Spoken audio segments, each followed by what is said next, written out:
Valamiért lassú a net. Szeretettel köszöntelek benneteket, mindenki, aki itt van. Köszönöm, hogy eljöttetek, hogy szánjátok ezt a néhány órát. Egy órát, az csak egy, nem néhány.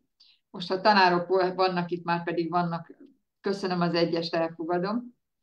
Szóval igazi barátok klub találkozója, mint minden kedden, tapasztalatátadás, és arról szeretnénk ma beszélni, hogy milyen ö, témában kerestek meg emberek.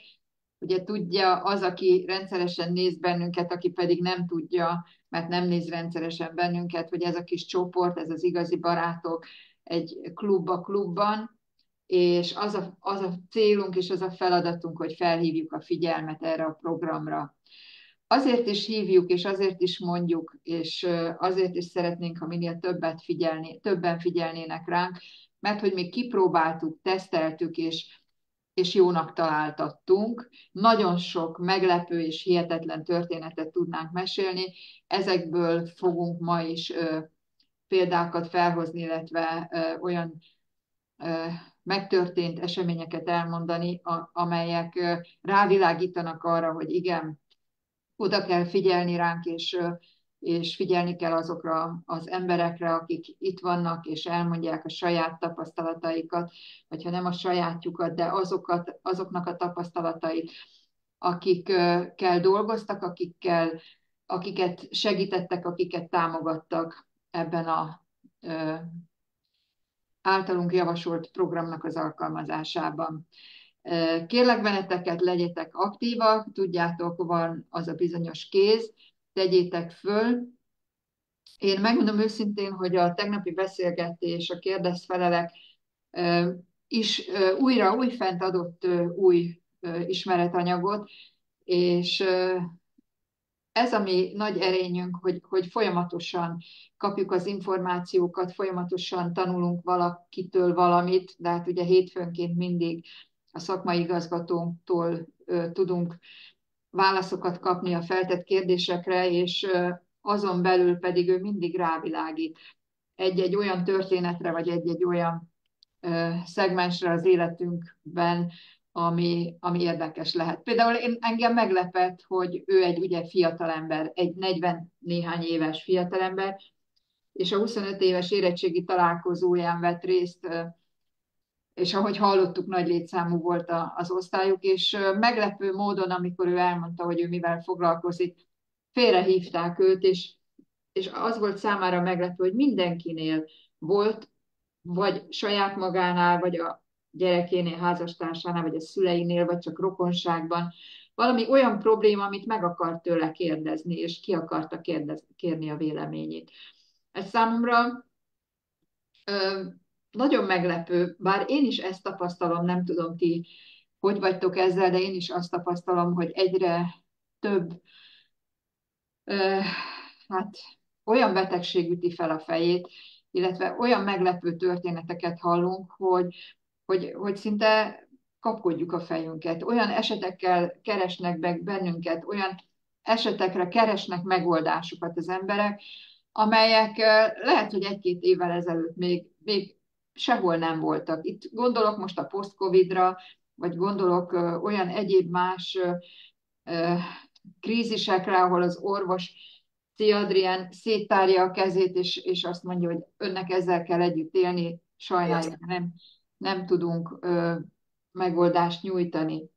Szóval ezek hatalmas terhek egy-egy embernek, és ugye Szia Andor, ő is bekukucskál, és ezek a terhek bizony nagyon sokszor ott maradnak, és nagyon sokszor nem találnak megoldást. Nagyon kevés még mindig az az ember, aki elmegy más irányba, keres olyan más alternatív megoldást, vagy egyszerűen csak egy kiegészítő megoldást szeretne ő is tenni azért, hogy jobb legyen a helyzete, jobb legyen az állapota.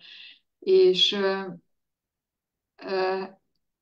ezeknek az eseteknek azért a jelentős része mindig jó irányba indul el. akik pedig nem mernek lépni, vagy csak egyszerűen a fehér köpeny az, ami számukra a megoldást adja, ők, ők sajnos önmagukban nem bíznak, én úgy gondolom. Tehát sem önmagukba, sem pedig a szervezetükbe. Viszont én azt tapasztalom, hogy ugye most már 4. éve megy ez a tapasztalatátadás is minden kedden rendszeresen, nagyon ritkán marad ki egy-egy keddi nap, ha csak nem olyan ünnepre esik, amit azt mondjuk, hogy igen, hát ezt most már tényleg a családdal töltenénk. Szóval nagyon sokan jönnek most már, én legalábbis, én ezt tapasztalom, hogy néznek, figyelnek bennünket 1 éve, 2 éve, ki mennyi ideje, és egyszer csak megállnak és elgondolkodnak. És jönnek és kérdeznek. Nem tudom, nektek van-e ilyen tapasztalat.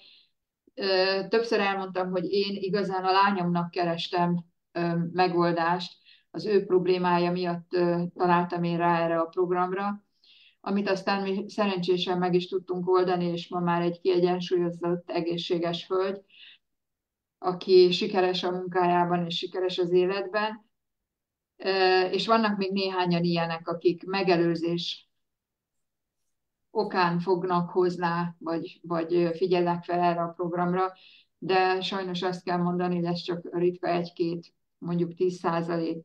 A többiek sajnos valamilyen krízisbe kerülnek, és arra keresnek megoldást. Vagy betegség okán, vagy anyagi helyzet okán, de mindenképpen valamilyen megoldást keresnek, és valamilyen kapaszkodót az élethez.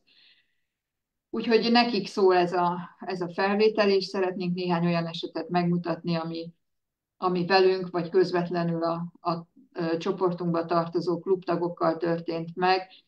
Szeretnénk ezekre felhívni a figyelmet, és azt is elmondani, hogy nem betegség specifikus a programunk, tehát ott teszi a dolgát ez az intelligens program, ahol a szervezetednek szüksége van rá.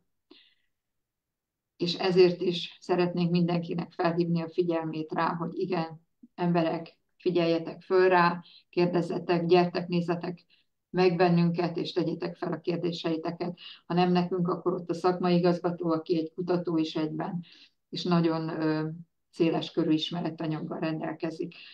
Köszönöm.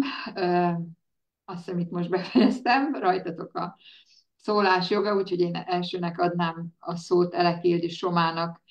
Londonban él, és Londonból van itt most hozzánk, úgyhogy szeretettel köszöntelek, tiéd a szó. Köszönöm szépen. Én is a tegnapi kérdezfelelőnkre akartam egy picit visszautalni, ugyanis rettentő sok érdekes dolog hangzott el, és sajnos éppen buszon voltam, úgyhogy eléggé szakadozott a netem, nem tudtam minden egyes szóra jól figyelni, de itt, akik itt vagytok, sokan voltatok ott ezen a kérdezfeleken. Most például mi 14-en vagyunk itt, és nagyon sok az átfedés, akik részt veszünk más tapasztalatátadásokon is. Csak egy esetet szeretnék a tenepestéből kiemelni, ami engem nagyon-nagyon megfogott, és nagyon jó tapasztalat, és nagyon jó irány, hogy mindenki tudja ezt a dolgot. Feltette valaki a kérdést, sajnos nem emlékszem, és nem tudom, hogy kitette föl, hogy Alzheimer kóros ismerősének tud a program segíteni. És erre azt válaszolta a szakmai igazgatónk, hogy van rá precedens, ő saját maga ajánlotta egy Alzheimer kóros megbetegedés esetén a programot, elmondta azt is, hogy milyen, egy fiatalemberről van egyébként szó, akinek ajánlotta évekkel ezelőtt a programot, vagy nem évekkel ezelőtt, hanem régebben, és Henci belement bocsánat, és akkor, amikor a fiatalember valamennyi idő után, tehát elég rövid idő után magas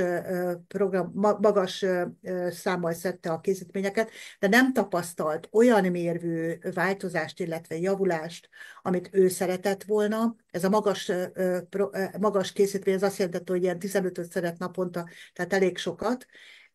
Türelmetlen lévén elment egy másik készítménycsaládhoz, és azt mondta a szakmai igazgató, hogy őt azért ez a kíváncsiság hajtotta, és utána nézett annak, hogy mennyi a kifutási ideje annak, hogy elinduljon egy változás, mondhatjuk azt is, hogy a gyógyulás útjára lépjen. És kiszámolta azt, hogy amennyi ideig ő szedte ezeket a készítményeket, tehát a programot használta, és amennyi darabszámba szedte, pontosan annyi idő múlva kezdett el javulni az állapota, amikor elkezdett hatni ez a készítmény. Tehát amikor elkezdtek hatni a készítményeknek a hatóanyagai az ő szervezetében.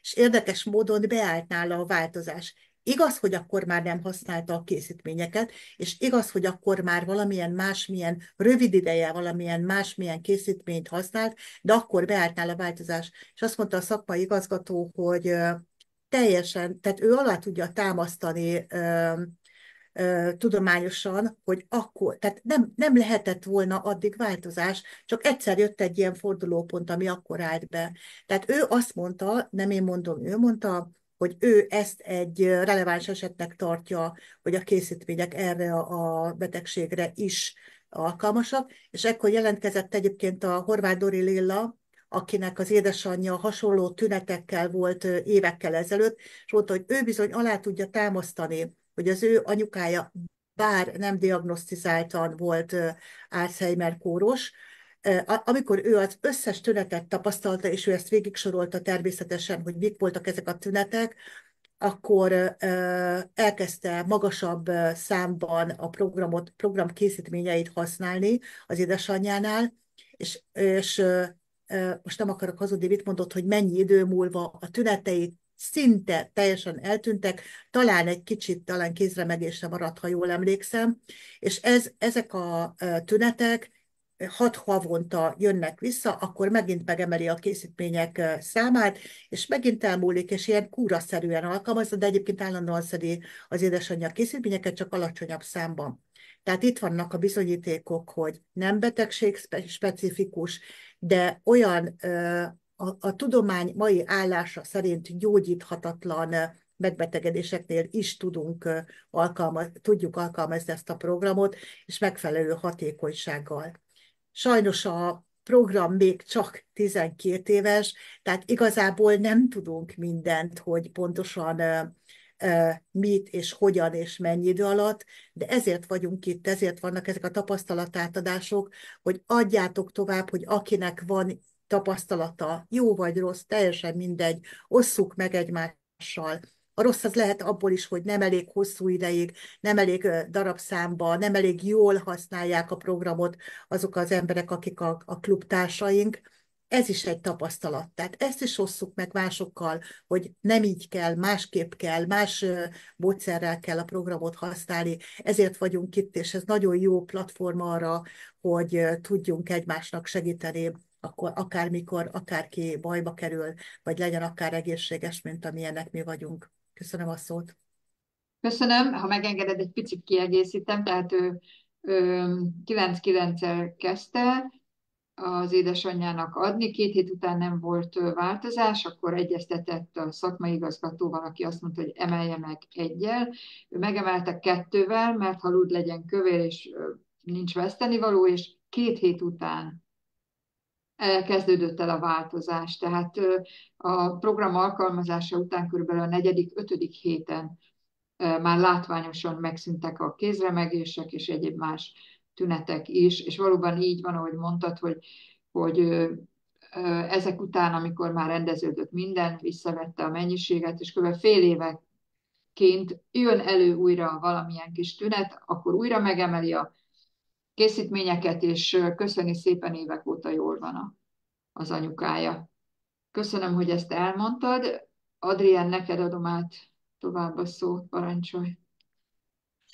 Köszönöm szépen, örülök, hogy itt lehetek, és újra, és azt szeretném kérdezni, hogy vajon a régebbi klubtagokhoz szól elsődlegesen a kérdésem, van-e nektek arra vonatkozó tapasztalatotok, hogy vese elégtelenség esetén, ami már ilyen harmadik stádiumos, tud-e használni ez a készítmény, a negyedik már, ahol már ugye azt a tisztítást végezni kell, ahova folyamatosan járkálni kell. Ezt az illető még nem tart itt, viszont 1 éve a harmadik stádiumba lépett.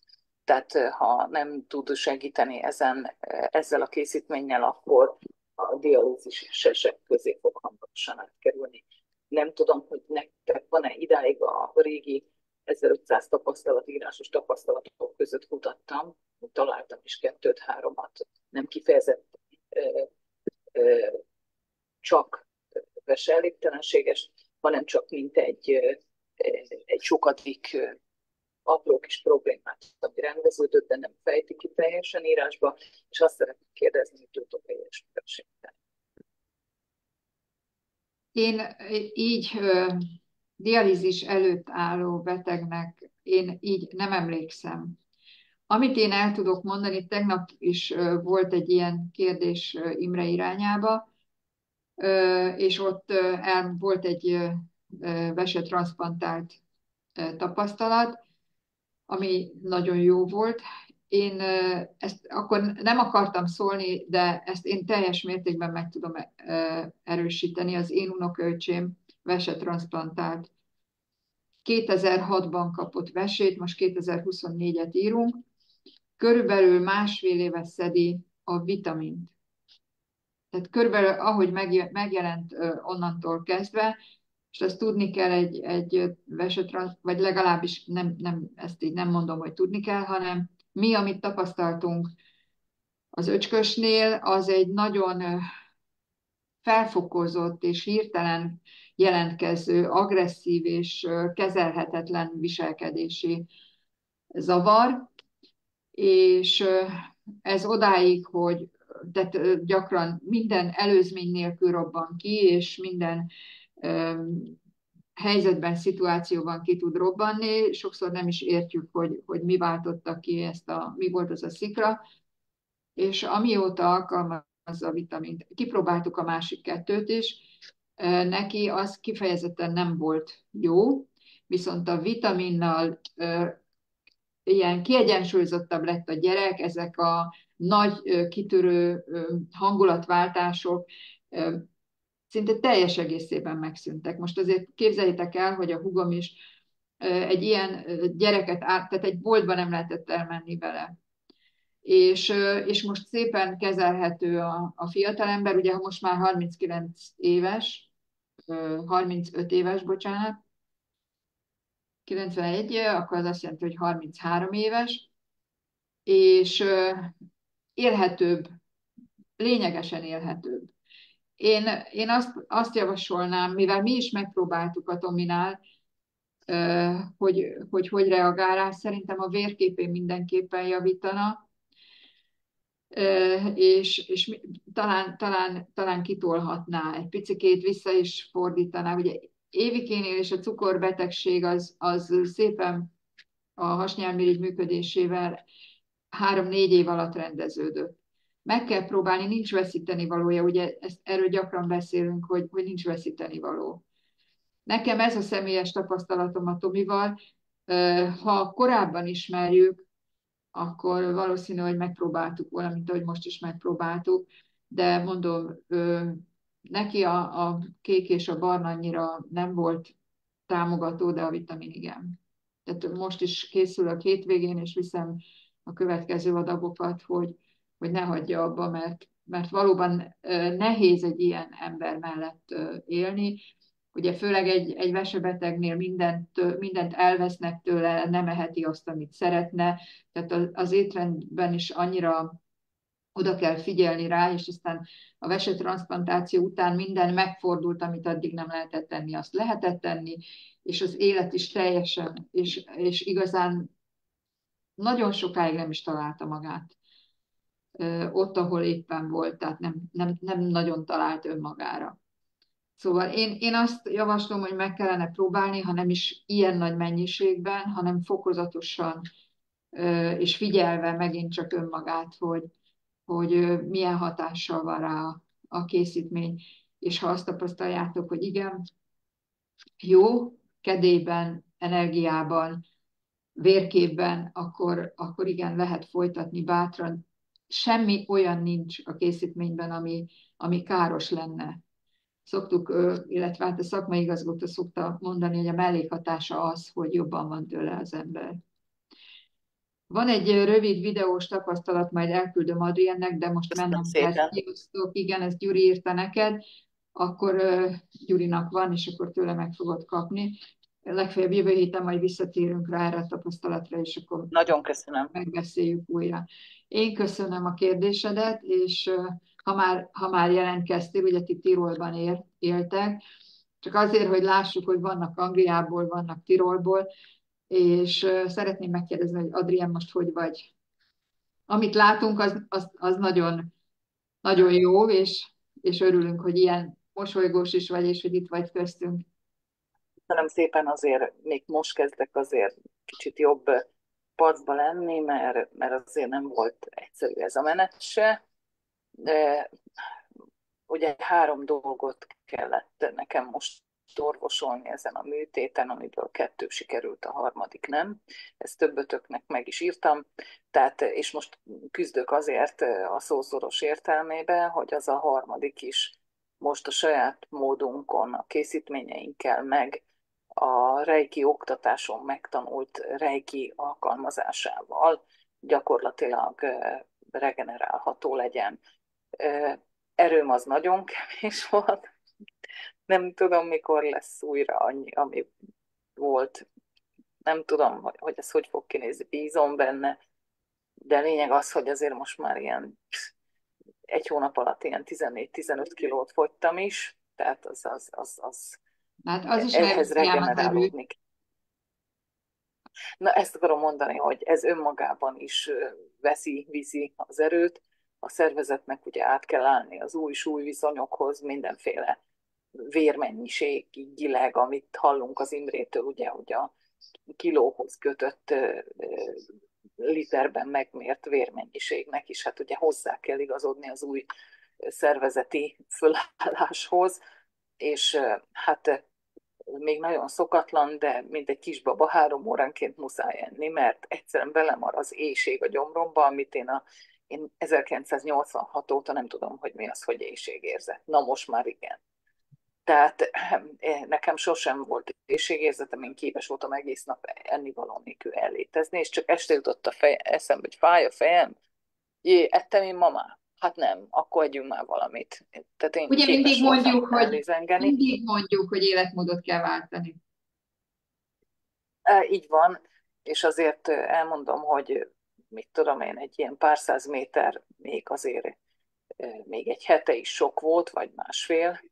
Most tegnap előtt sikerült 1 kilométert sétálnom, de az a tapasztalatom, hogy aztán utána olyan hasfájásom lesz, hogy amit szinte alig győzök kipihenni, tehát hogy inkább többször kisebb 1-200 méteres sétákból kell összeraknom, vagy minden nap ilyen kicsi sétákból, mint hogy 3 napig, ha nem jutok ki, mert például itt locsogott az eső 3 napig, egyfolytába, bőrigázva, az embernek, így aztán a 4. napon kimész, és próbálod azt kihozni ebből a dologból, amit írsz.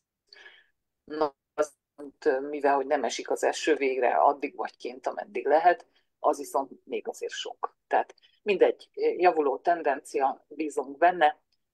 Most nekem ez, hogy én a saját magamat tudjam regenerálni, annak az a tétje, hogy a műtét alatt megtalált bélrendszeremen meglévő mintegy 2 mm-es lyuk be tudjon nekem forni azzal a bizonyos alagúttal, ami idáig sem tudott, és hát azt mondom, hogy biztatóak a folyamatok, ahol most 1 hete tartanak, tehát ugye elmondtam, hogy Évikének az ismerősének a tapasztalatát a Bakos Sándor használtuk föl, és most 1 hét alatt, mióta nem azt a bizonyos kórházi csodakrémet használjuk, hanem a mi saját beleszórós dolgunkat, azóta hát a legalább 3 centi hosszú vágási nyílás, ami legalább 2 centiméter széles, mély és széles is volt, az most összehúzódott úgy, hogy alig egy fél centi a mélysége,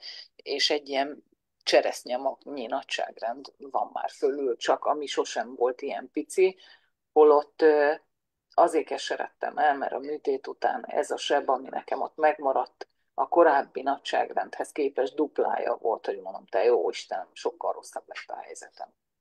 De javul. Tehát azt akarom mondani, és köszönöm szépen a dicséretet. Igyekszem most már én is ide visszakerülni, még egy bajom van, hogy ülni nem feltétlenül bírok sokat, mert az oldalamon ez miatt, hogy nagyobb ez a bizonyos tasakocska, ez hajlamos, az ülés következtében hajlamosabb, gyorsabban leválni. És ez miatt azért muszáj, meg el is fáradok azért, tehát mit én most már lehet, hogy egy nap egyszer elég lefeküdnöm 1-2 óra hosszát, de egy 3 óra hossza után 1 óra hossza pihenés kellett. Most már lehet, hogy elég lesz az 1 óra, egyszer is. Köszönöm a kérdést, és mindenkinek azt kívánom, hogy ne kerüljön ebbe az állapotba, és most szorítsunk azért, hogy nekem ne legyen második műtétem az idén 3 hónap múlva, amire nekem pedig kitűzték, hogy 20-25 kiló leadása után, ha már kisebb lesz az úgymond zsírrétegem, ha nem fog meggyógyulni, akkor most már, mivel összevarni nem tudták ezt a lyukat, ezért most ismét felnyitnak, de akkor most már ezt a bélszakaszt konkrétan ki. Az megint egy nagyobb műtét, hogyha ezt... Nagyon szorítunk neked, és Köszönöm szépen. tényleg mindannyian azt kívánjuk, hogy elmaradjon ez a következő műtét, de nagyon örülünk, hogyha még lassan is, de szépen haladsz. Tehát azért most nem beszéltél róla, meg nem is kérjük, de mi tudjuk, hogy bizony nagyon hosszú út van már mögötted is, és az, hogy itt vagy velünk, ez minden, tehát ha nem mondasz semmit, mi tudjuk, hogy honnan indultál, és ez egy óriási dolog, és szorítunk, és hogy ez minél Kicsit türelmes vagyok most már, az a baj, tehát ne, mert persze, ezt megértjük, így van. A betegem, gyerekkoromban voltam vele, hogy minél hamarabb nőjön föl az ember, és most ugyanazt érzem, hogy bár már csak telne el ez a fél év, és hajthatnánk előre az időnek a kerekét, hogy tudjam, hogy hol járunk már, mit tudom én, igen, fél most év egy kicsit múlva. rögös úton vagy, de hidd el, hogy hamarosan a végére érsz, és a célodat el is fogod érni, azt, hogy újra egészséges leszel, és Hát újra teljes melbedobásra tudod, azért még saját járhatok, tapasztalattal. még Nemes. nem lesz kész nekem akkor sem. Tehát, hogyha ezt sikerül megakadályoznom, abban az esetben is vár még rám minimum egy teljes hasisért műtét, Ja. ami kialakult sajnos. Az orvos most árulta el csak a műtétre készülésnél, hogy mondom, doktor úr, tessék ezt nekem megmondani. Nekem nem olyan állagú most a hasam, ez nem háj, és amikor fölemelem a combomat, mondjuk be akarok lépni egy autóba, nekem nem szokta a hasam megállítani a combomat, aminél konkrétan föl kell emelnem, akár még a kezemmel is oda nyúlni. Nem egy sérvez nekem? Hát de, igen, ilyen operációk után 80%-ban ki szokott alakulni. És eddig ezt nem állították.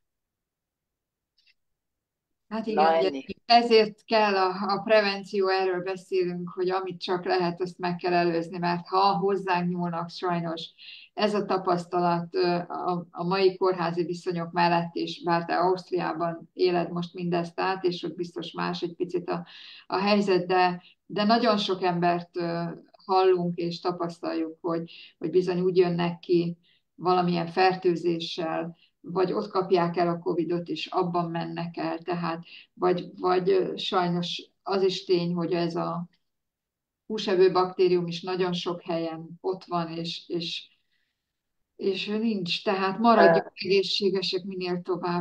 Le a kalappal előttük egyébként, mert azért szerintem, hogy ez a helyzet idáig elhúzódott, annak pont az volt az ok, hogy februárban mentem vastagbéltükrözésre, és ott az a doktornő nem találta meg ezt a lyukat.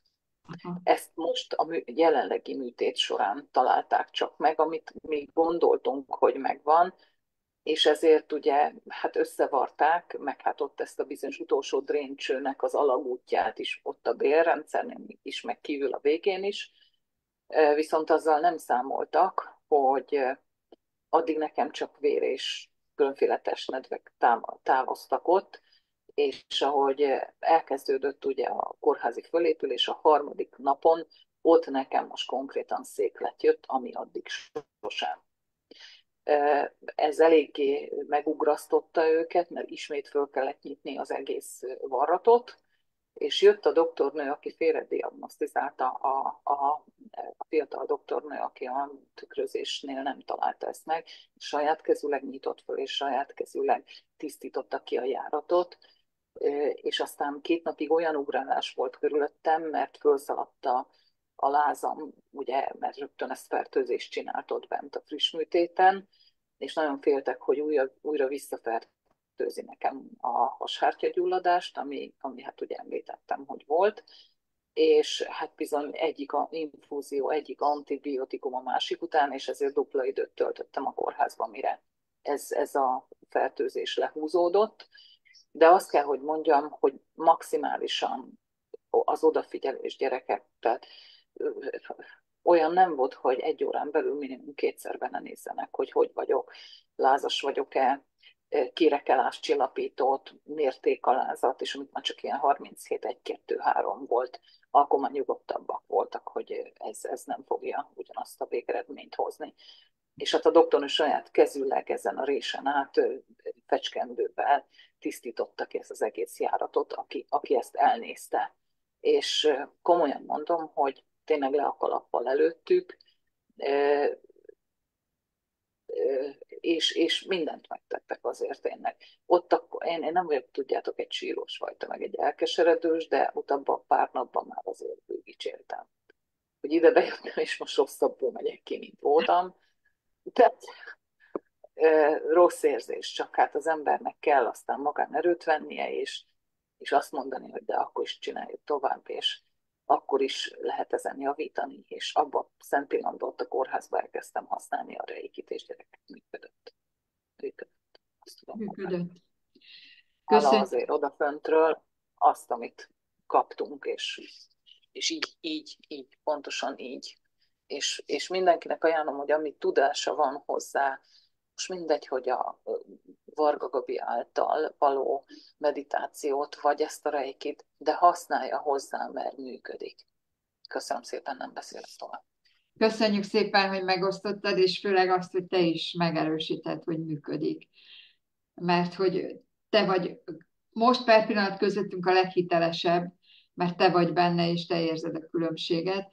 Az más dolog, hogy akinek most átadom a szót Hajnalné Marikának, ő a másik egyik leghitelesebb, de ő már 8 éve használja a programot, és bizony ő is ugyanerről tud beszámolni, hogy igen, azóta is működik, egyéb más dolgokat is rendezett, úgyhogy Hajnalné Marika, légy szíves, adjál hangot magadnak, figyelünk rád. Sziasztok, szép estét kívánok mindenkinek! Én Hajnal Lászlóné Marika vagyok, és Szolnokról jelentkezem. Itt élek. És Adriennek azt szeretném mondani, hogy igen, abba a lukba bátran szórjad, bátran, amennyit csak belefér, mert ez annyira jól kitisztítja, megoldja, ott be fog forni, az besebessedik, és szépen begyógyul. Mert az egyik ismerősöm, nem mondhatom a nevét, hogy ki ő, melldaganata volt, és húsevő baktérium volt a mellébe 3 luk, ami borzalmasan fájt, és minden nap algacsikot raktak neki, dugtak be oda abba a lukba a mellénél, és jajgatott, ordított. Egyik nap betömködték, másik nap kihúzták, és ez körülbelül 2-3 hétig tartott, és csak tágult a lyuk, és nem gyógyult. És egyszer felfigyelt rá, hogy azt mondja az orvos a nővérnek, hogy kérem az algacsikot. Hát hazajött, kihúzta az algacsikot a melléből, és beleszórta a kéket, 3 nap múlva befort neki, és gyönyörűen helyrejött. Nem szabad. Tehát ez az egy készítmény, amivel nem spórolunk. Nem spórolunk. Igaz, hogy hát nem 10 fillér, tehát nem olcsó. De hogyha használod, akkor helyrehoz. Bármit helyrehoz, bármilyen problémát, hogyha megfelelő mennyiséget, megfelelő ideig fogod használni. Nekem nagyon, hát ugye attól függően, hogy tudjátok, hogy milyen nagy problémám volt vastagbél daganatból, jöttem teljesen helyre, és ma is többel beszéltem már egy régebbi ismerőssel, aki most jött, 5 vagy 6 éve használta a készítményt, és most úgy felfigyelt rá, hogy megint ez a repülő, meg minden itt szórják ránk, szeretné tovább folytatni. És azt mondja, hogy te milyen jól nézel ki. Én egyre jobban érzem magam, megmondom őszintén, de ha jön egy probléma, mint pár hónappal ezelőtt, ugye mivel én cukros vagyok, írt fel másik gyógyszert a doktornő, és beszedtem olyan 10 szemet, és egyik alkalommal csak nem tudtam felegyenesedni, nem tudtam kimenni a mosdóba, annyira alhasi és húgyúti fájdalmaim voltak, hogy nem tudtam, hogy mire véljem. Akkor vettem elő a gyógyszernek a javaslattételét, egy nagy, hosszú lepedő, azt tudja mindenki, hogy milyen sokat írnak, és abba volt írva, hogy alhasi fájdalom és húgyúti fertőzés jöhet létre. Abban a pillanatban letettem a gyógyszert, felhívtam a doktornőt, azt mondja, vegyek be nospát, azt majd megszűnik. Hát gondoltam, hogy még vegyek be nospát, jó, hogy a görcset lehet, hogy megoldja, de további mellékhatása lesz annak is. Ledobtam a gyógyszert, és elkezdtem egy nap alatt egy doboz kéket szedtem be, úgyhogy legelőször bevettem 6, utána pedig óránként 2-2 szopogattam. Délutánra már semmi bajom nem volt. A szó szoros értelmébe, ahogy mondom. Megijedtem, hogy nem tudok menni hónap táncolni, és én ezt szépen megoldottam. Utána a doktornő azt mondta nekem, hogy nem dobunk ki semmi gyógyszert, azt szedjen be. Hát mondom, hülye vagyok én? Saját magamnak csinálok, okozok kárt, úgyhogy nem szedtem be. Mondom, ezt csináltam. Mindent helyrehoz a fogfájástól, a bármilyen problémától, hogyha valahol nyílt seb van, akkor szórjátok, dugjátok. Hát mindent lehet valóban csinálni, ahogy mondjuk nem betegség specifikus, és valóban a sejtekre hat, és szépen megújítja a sejteket. Annyira boldog vagyok azóta. Ma is mondtam, egy nem ismerős valaki felhívott, és szeretné ő is alkalmazni, mert már többször visszajött neki a rák, és mondom neki, hogy az interneten majd fog hallani olyan, vagy olvasni, ha esetleg megnézni olyan dolgokat, ami az ellenség, amit ír az ellenség azért, hogy az emberek ne érezzék jól magukat. Azt mondja, tudom én, az a gyógyszermaffia, az szokott ilyen brutális szöveget felrakni, hogy nem odaillő. Mert azok ugye, hát persze, hát a gyógyszer, de azt tudjuk, hogy ők szeretnének toppon maradni, és én azt mondom, hogy nincs jobb a kezünkbe, ezt használjuk bármikor, bármire, bármilyen problémád van. Mész az utcán, és elkezd el köhögni. Bekapod, elszopogatod, mire a végére érsz, már nem fogsz köhögni.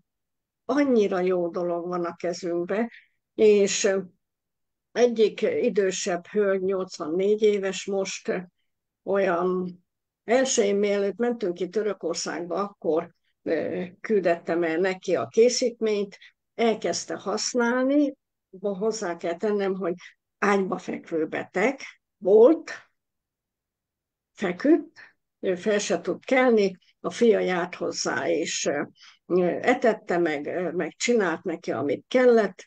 A 9. napon felkelt, mindent elvégzett maga körül, és csirkét pucolt.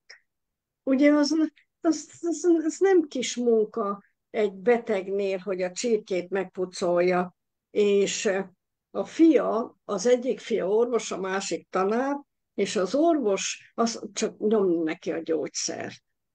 A másik pedig azt mondta, hogy anyukám, édesanyukám, így hívja az anyját, édesanyukám, te szedjed ezt, amit a Marika küldött. És hát amikor megtudta az orvosfia, hogy az édesanyja csirkét pucolt, azt mondja, elszaladt ide és megölelgetett, hogy édesanyukám, te ilyen jól vagy, azt mondja, majdnem sírva fakadtam boldogságomba, hogy ez a fiam is ezt mondta, pedig tudta, hogy a gyógyszer mellett ő ezt használta. És most második csomagot is kért, tegnap is beszéltünk, nagyon jól van. Igaz, hogy a dereka nem jött még helyre, de hát hogy jött volna?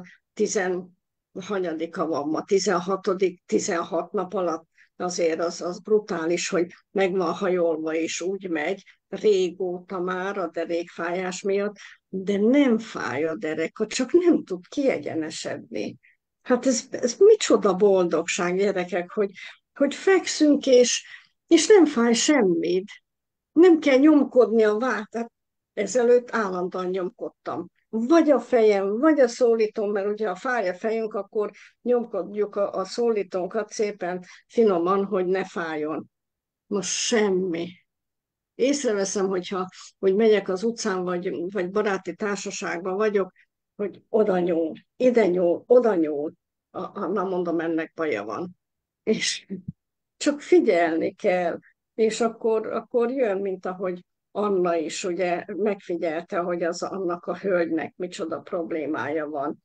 Hogyha el fogja kezdeni szedni, biztos vagyok benne, hogy valamit helyrehoz neki, mint ahogy Ignát Imre is mondta, mert tehát ez a készítmény, ha csak egy pici sejtet talál, ami épp, amiben bele tud kapaszkodni, azt akkor helyrehozza. Majd régebbi tapasztalatokat is fogok mondani, amikor én hallgattam 8-9 évvel ezelőtt, hogy mik vannak és mik jönnek helyre. Nagyon-nagyon jó helyen vagyunk.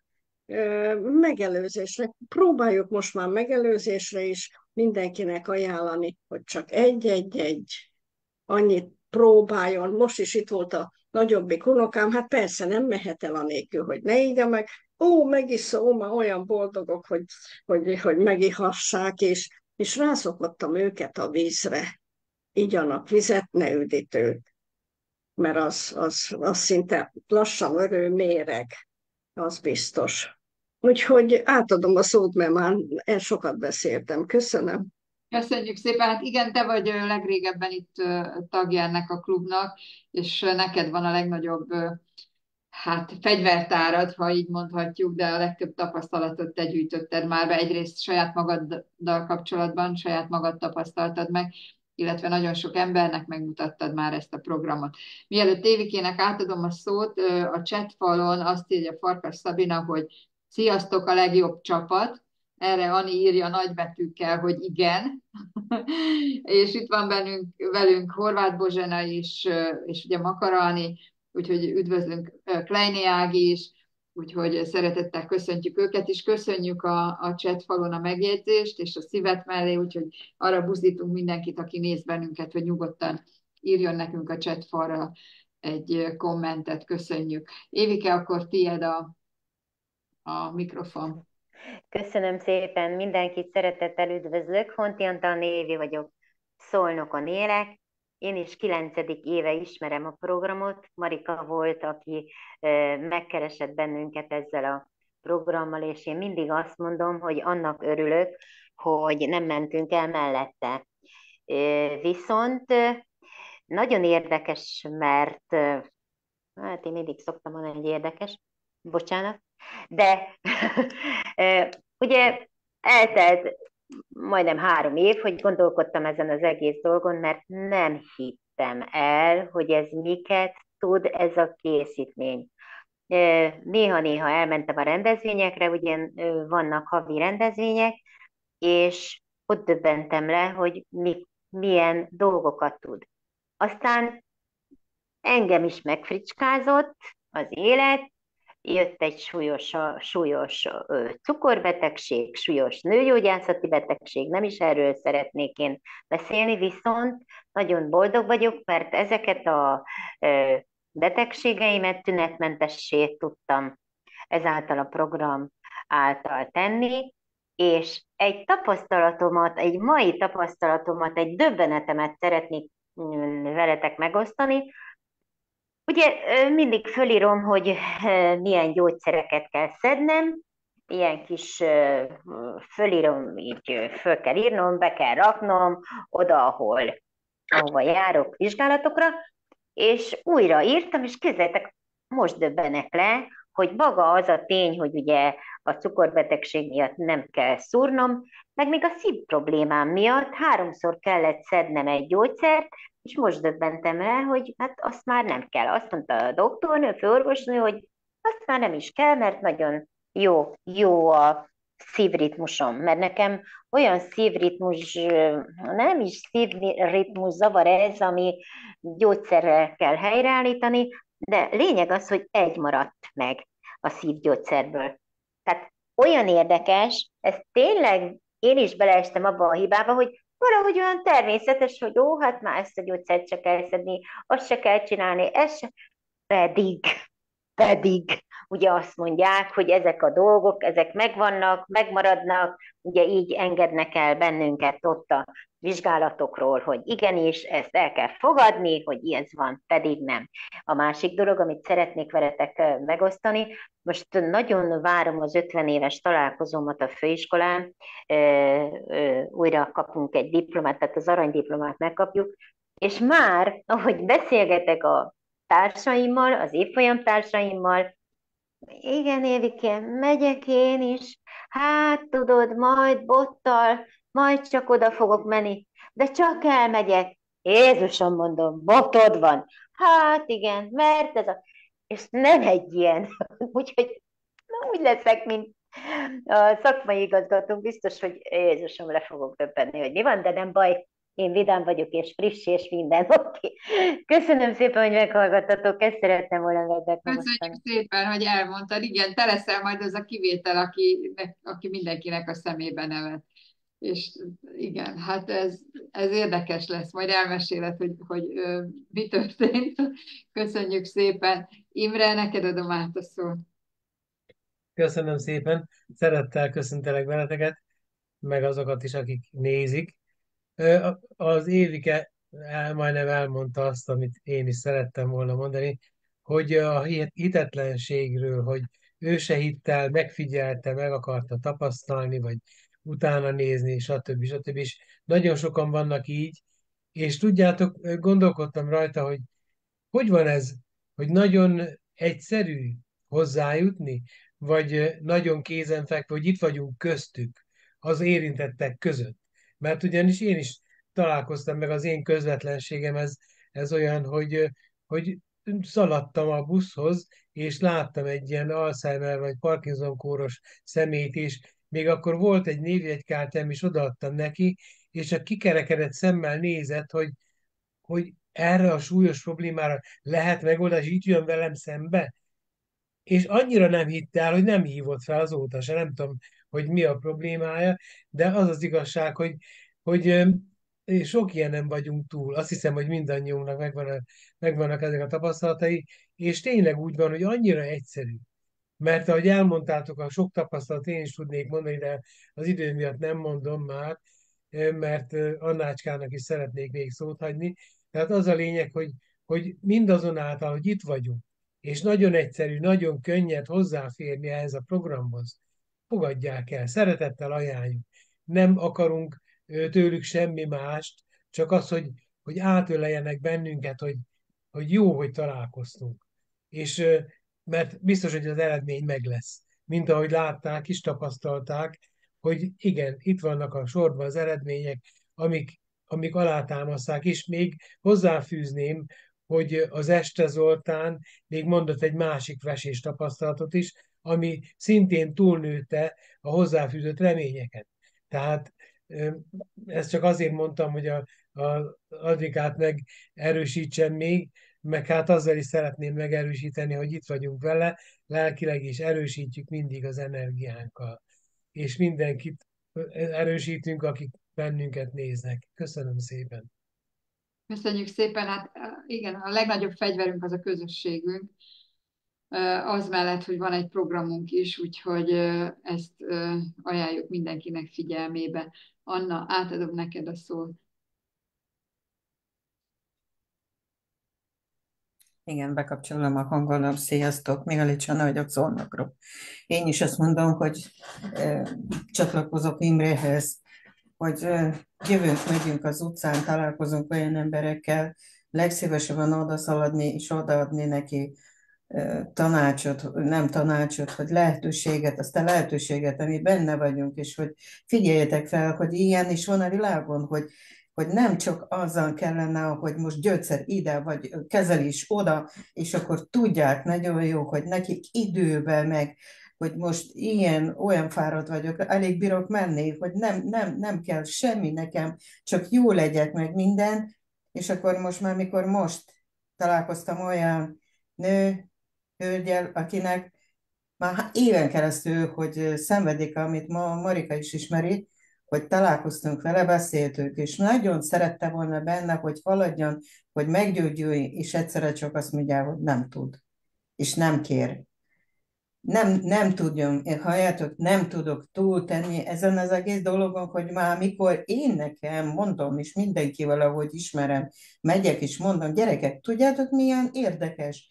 Éjszaka arra ébredek, hogy be van dugulva az orrom, fülem, torkom, alig bírok kapni levegő, és hozzányúlok ezzel a készítményhez, bekapok, és akkor reggel felkelek, és tudok menni, és tudok csinálni a dolgokat. Tudjátok, ez hihetetlen dolog van nálunk, de próbáljatok meg, vegyetek észre, hogy ez hihetetlen, ez csoda dolog, hát ezt senki nem akarja elhinni, de így van, mert itt vagyunk, sokan vagyunk, és már túl vagyunk rajta, sok mindenki meggyógyult benne a dologba, hogy csak egyszer egy kis akarat kellene, hogy fogom hozzá, és akkor meg.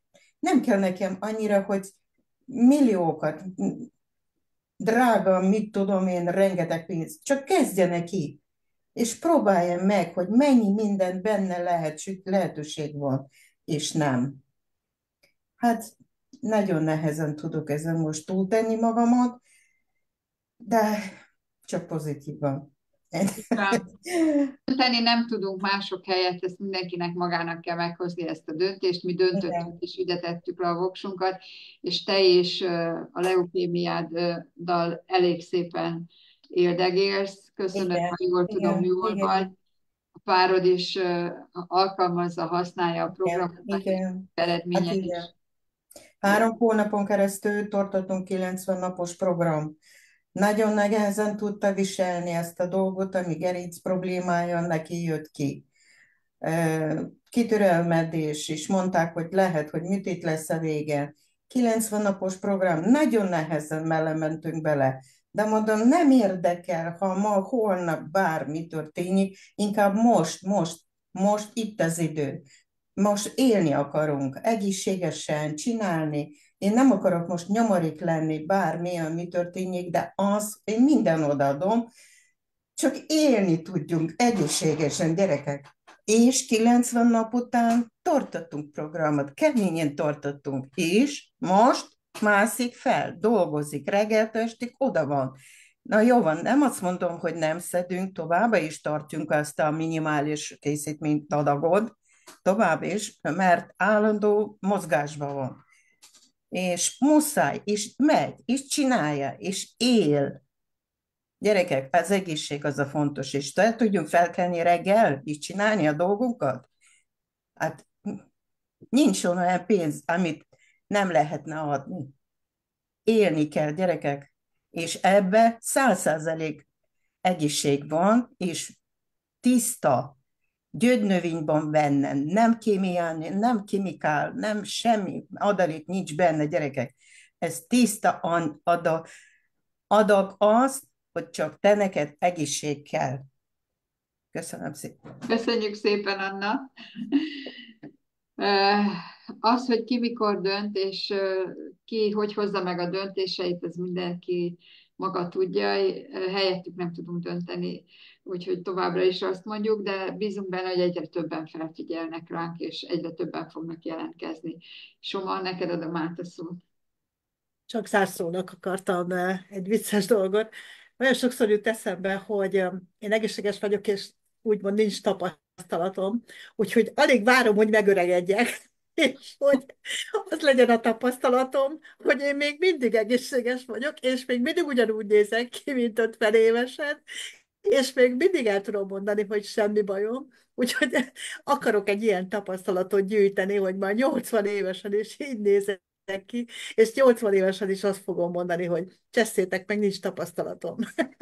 Hát igen, ennél jobb zászló tényleg nem is kell, gyerekek, 30 év múlva találkozunk mindenkivel. Addig még folytatjuk ezeket a beszélgetéseket, ezeket a tapasztalat átadásokat, de hát milyen jó lesz nekünk a 80 évesen. 30 év múlva újra elmondjuk ezeket a dolgokat, hogy emlékszel, amikor ez meg ez történt. És hogy még mindig egészségesek vagyunk, és még mindig kirándulunk, és megyünk, és túrázunk, és mindent. Igen, Zsuzsikám, tiéd a szó. Sziasztok, innen a záradó Duna mellől a szigetről. Nem kell beszarni még azért, rendben vagyunk. Az egy fekete pontot kiutalok a Somának, mert nem fog megöregedni, hiszen öregedés gátlót szed, gyerekek. Hát bocsi. Ajaj, hát mi lesz velünk 30 év múlva? Soma! Ajaj! 90 éves Emlékeztek. képzeljétek Hát azt el. akartam mondani, hogy 30 év múlva talán megtanulunk számolni, és rájövünk, hogy 30 év múlva nem 80 évesek leszünk, de mindegy. Ez csak a matek tanár. De ha most Soma 60, és Hát akkor azért. a 30, én 90-et mondtam. Ja, hogy Most, Zsuzsi mondta, másodszorra. másodszorra. Hát látjátok, van még mit pótolni a Figyelj, azért van köztünk matek tanár, és ő is él még vagy 20-at, azt akkor majd akkor csak kiszámoljuk, majd 80-90 éves korunkban, hogy mi van, hány évesek vagyunk. Így van. Hát köszönöm szépen, hogy itt voltatok. Nagyon jó volt beszélgetni ezekről a dolgokról. Mielőtt lezárnám, van-e valakinek még esetleg, amit el szeretne mondani, és talán jó tanácsként megfogalmazna. Én azt mondom, hogy aki szimpatikus, írjatok rá, itt vannak a nevek, és kérdezzétek meg, hogy ez vagy az a tapasztalat, hogy alakult ki, és hogy mit tett érdekében. Vagy egyszerűen csak gyertek közénk, és ha elhangzik valószínűleg egy olyan tapasztalat, ami majd felkelti az érdeklődéseteket, ha pedig egy jó közösséghez szeretnétek csatlakozni, az is adva van, úgyhogy várunk mindenkit szeretettel, nagyon jó egészséget kívánunk. Nagy Judit is itt volt velünk, hallgatott bennünket. Ő például a stroke után most már 3. éve használja a programot, és most már ő dolgozik az idős emberek mellett 66 évesen, és mondja mindenkinek lazán, hogy nézzétek meg, hogy én mitől tudom élni az életem, és dolgozom még mai napig. Köszönöm, hogy itt voltatok, várjuk az érdeklődéseket, és várjuk azt is, hogy kérdezzetek tőlünk. Szép estét mindenkinek, jó pihenést az élőadásban. Sziasztok, szép estét! Sziasztok! Sziasztok, szép Sziasztok. estét!